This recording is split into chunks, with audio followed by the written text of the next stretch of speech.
10 animals that can live after death. Hi, welcome back to our channel.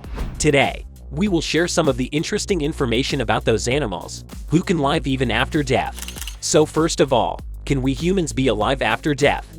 No, not at all. Once a person dies, he never comes back. This is a bitter truth. But the only thing is that if an animal dies, is it attached back? Is it possible? If it is possible, then how? And what are the animals that come to life even after they die? Today, we are going to be looking at 10 animals that can live after death. Make sure you stay tuned for number 10, as this creature might just be immortal. But before we move on, please subscribe to our channel and hit the bell icon so you won't miss any of our upcoming videos. Number 10. Snakes. This one is quite common too, because we have seen it several times, but some people don't really know that chopping these things' heads off may seem like a peaceful way to avoid being bit, but the truth is that may not be the case. Snakes can also be dangerous even after they are dead, as they retain reflexes hours after death. So, don't feel like a superhuman after killing a snake, and try to play with it even after chopping off its head. They have heat-sensitive pits which is capable of detecting threats for hours even after its death, which means the snake can defend itself even in death. Yes, it is true. Number 9. Bees. A bee might be dead. It can still sting you. Are you surprised? Well, dead bees obviously won't go flying around and actively sting you. The important thing here is that their venom delivery system will still work even if the bee is long dead. So, if you think you can play around with a dead bee, you definitely have to think about it again. Number 8. Octopus.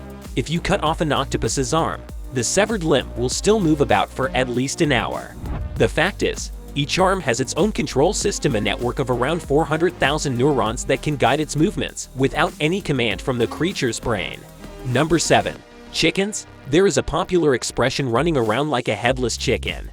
Yes, ask any farmer and they will tell you that chickens can still run around with their heads cut off. And there is a very simple reason for this, and it is not because chickens are zombies. However, the most interesting fact here is that a chicken's central nervous system is very different from us humans. So, when you chop off a chicken's head, the pressure of the axe triggers all the nerve endings in the neck, causing that little burst of electricity to run down all the nerves leading back to the muscles to tell them to move. Of course, it will eventually starve to death, but there is one special case that a chicken survived 18 months without its head. Number 6. Salamanders. Surprisingly, many people may not be familiar with this creature, but if you come up with a list of animals that can alive even after death, you will be hard-pressed not to include the salamander. Salamanders have been hailed as champions of regeneration because he has a remarkable ability to regrow tissues, organs, and even whole body parts. You may ask, what causes this? A research revealed that this is mainly because of special protein found in salamanders which facilitates the replication of cells. This protein can also be found in humans, but in smaller quantities, and they help us heal from our wounds. Number 5. Flies. Flies can't come back to life after they die.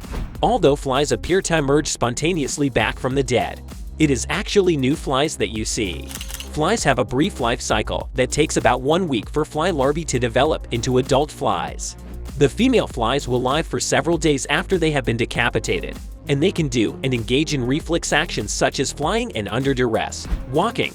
That's right, chop off a female fly's head, and not much changes really. That's quite funny, but it contains facts. Number 4. Frogs. Wood frogs are one of the only creatures that can be said as the living dead. Yet every spring they come back to life again, because they are unable to travel large distances to escape Canada's winter. Wood frogs have developed one of the most incredible survival strategies. Some scientists have noticed that frogs that have had their brain destroyed, which should kill them, will hop towards the light from a window. If the back parts of the brain stem, and medulla oblongata, for those who are interested, are not completely destroyed, then the frog can still do many movements. Number 3. Turtles. Turtle is another animal, and at number 3 on our list of animals that can survive without oxygen. According to a research report, these animals can dive for a very long time. How long? Well, try 5,000 hours in the case of the loggerhead sea turtle. Yeah, you heard that right. Despite that depth, they survive that long by on what oxygen they can take from the water through their skin, throat, and so on, as well as their body has amazing potential for producing energy without oxygen. Amazingly, Their heart has their own fuel sac, and they won't give up until their last fuel sac has been used up. Number 2. Flatworms. The worms, which live in lakes and ponds, hold the remarkable ability to regenerate time and time again, effectively living forever. According to research, flatworms are masters of regeneration. They can rebuild any part of their bodies after amputation. If one is cut in half, then the head portion grows a tail and the tail portion grows a head. Cut it into 20 places, and 20 new worms are created as a perfect replica of the original. Number 1. Cockroaches. It shouldn't come as a surprise that these tiny little bugs would make it to this list. The cockroaches are infamous for their tenacity and are often cited as the most likely to survive in any condition. Cockroaches have bulky bodies that are composed of 3 heavy segments supported by only 6 long, thin legs. They often involuntarily roll onto their backs when they die. This happens because at the time of death they lose muscle control, causing their leg muscles to contract and tuck underneath their bodies. Unlike humans, cockroaches breathe through little holes found in each of their body segments, so they don't need their mouth or head to breathe. Wow! It's been an interesting journey to this point, and I hope you had a swell time. If you did like this video, smash that like button and subscribe to our channel to stay up to date with the latest and interesting videos.